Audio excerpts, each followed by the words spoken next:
Hello everyone.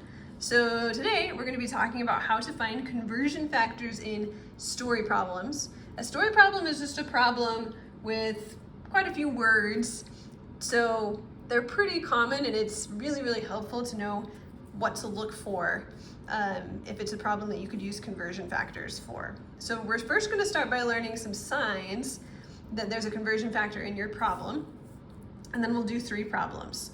So the first sign you want to look for is a fraction. If there's a fraction in your problem, there's a good chance it's a conversion factor. So an example of what this looks like is in this first example. It's asking us for volume, and then it gives us the density. And the density is in the form of a fraction. It's 7.31 grams per centimeter cubed. That's a conversion factor.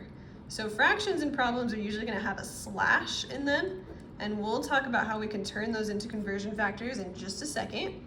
You can also look for equalities. These are probably the easiest type of conversion factor to spot because they literally just have an equal sign. Like 1 meter is equal to 100 centimeters. Now, hopefully you already have that particular one memorized, but there's a lot of other equalities they could throw into a problem. And then there's just gonna be some words and phrases that indicate that you're dealing with a conversion factor. So words like per, a fraction, can be replaced with the word per, like 7.31 grams per centimeter cubed. In a is a good indicator that there's a conversion factor. 100 centimeters in a meter, or for every. So for every meter, there's 100 centimeters, or even just is. Like 1 meter is 100 centimeters. These are just different ways to write out inequality in words, basically. Okay. So let's go through how we can recognize these conversion factors in the actual problems. To do that, I'm going to tell you to look for 3 things: the given, the find, and the conversion factors in the problem. So this problem says, what is the volume of a 53-gram sample of tin? The density of tin is 7.31 grams per centimeter cubed. Okay, the given is the number, the measurement that they want you to convert, and it's not a conversion factor. So it's what we want to convert.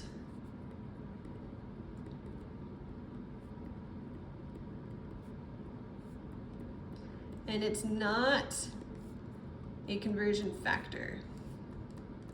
So it's not a fraction. It doesn't have any of these phrases with it. It's just by itself. So in this problem, our given is 53 grams. The find in the problem is just simply what we're trying to find.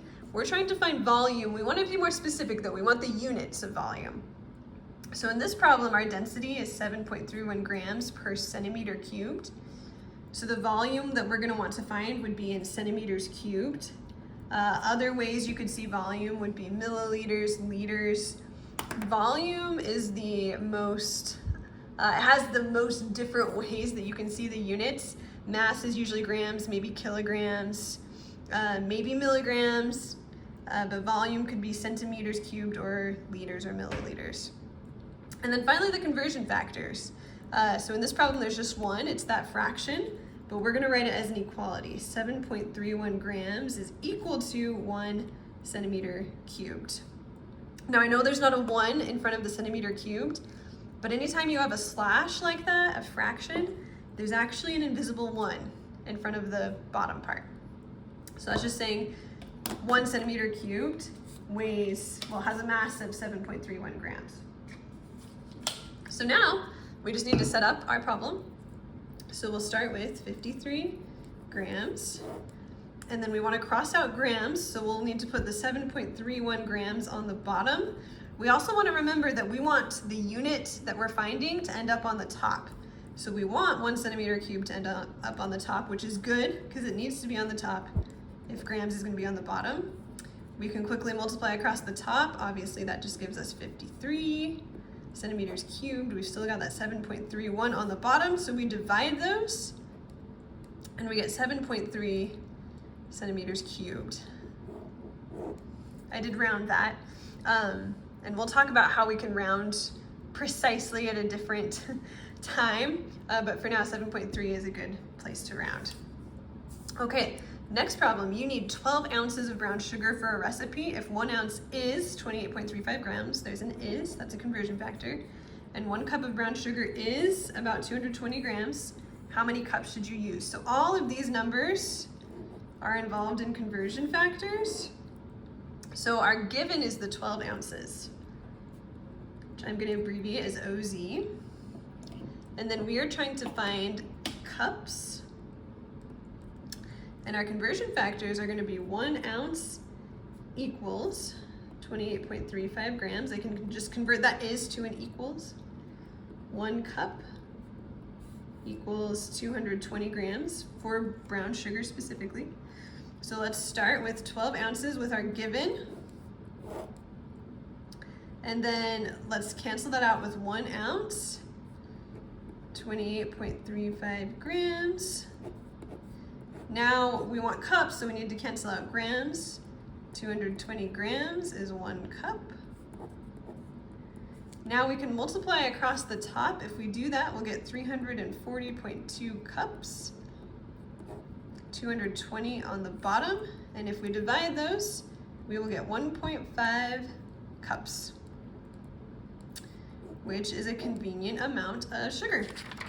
Okay, last problem. We're making a recipe that calls for 2 1/4 cups of eggs. If 1 cup of sugar or eggs is approximately 283.5 grams and 1 large egg is approximately 57 grams, how many eggs should you use? Okay, so here's another is, so this is part of a conversion factor.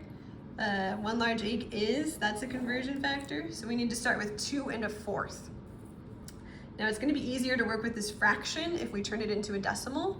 And I happen to know that 1/4 is 0.25, you probably do too. So I'm just gonna write that as 2.25 cups. And we are trying to convert to eggs. And then our conversion factors are gonna be 1 cup equals 283.5 grams. Notice this is going to be different for eggs and for sugar because they're different substances. So a cup is going to have a different mass. And then 1 egg is 57 grams. So we'll start with 2.25 cups. And then 1 cup is equal to 283.5 grams, cups cross out. And then 57 grams is 1 egg. Grams cross out, we can multiply across the top. We'll get 637.875 eggs over 57. If we divide that, we get about 11 eggs. So we'd want to use 11 eggs to get 2 1/4 cups of eggs. If they're large eggs, depends on the size of the egg. All right, so that's how you find conversion factors in story problems. Thanks for watching.